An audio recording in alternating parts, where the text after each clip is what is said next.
Merry Christmas!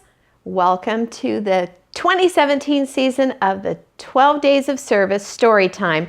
Tonight, our story is called Dumbo's Christmas Flight, and everyone who knows me knows that I love Dumbo, and Dumbo's going to help me tonight as I read this story. Dumbo stared out the window of his train car. It was almost Christmas, but he didn't feel very merry. In fact, he was worried. The circus train would be traveling on Christmas Eve. What if Santa Claus couldn't find him?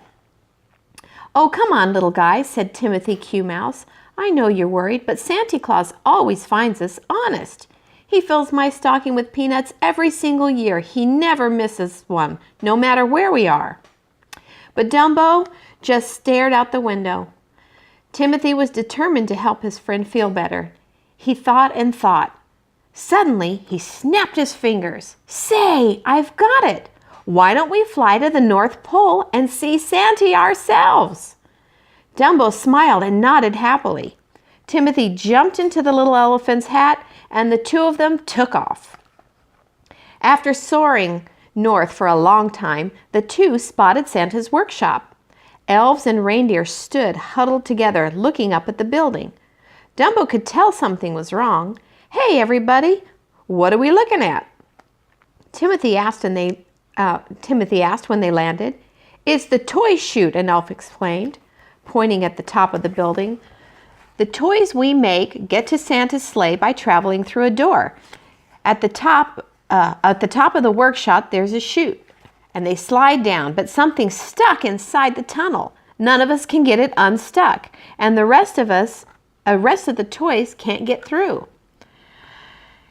"Can't someone just pull it loose?" Timothy asked. The elf shook his head. "The reindeer tried, but the door is too little. Their antlers keep getting stuck.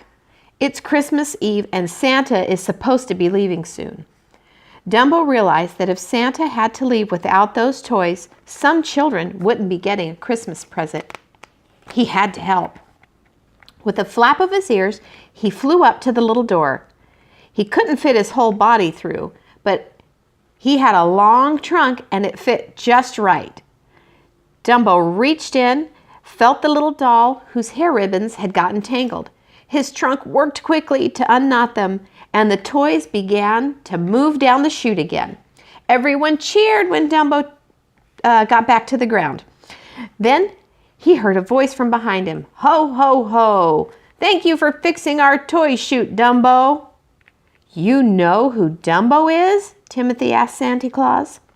"Of course, Timothy. I have to know who everyone is so I can pick out just the right Christmas presents. It's Christmas magic."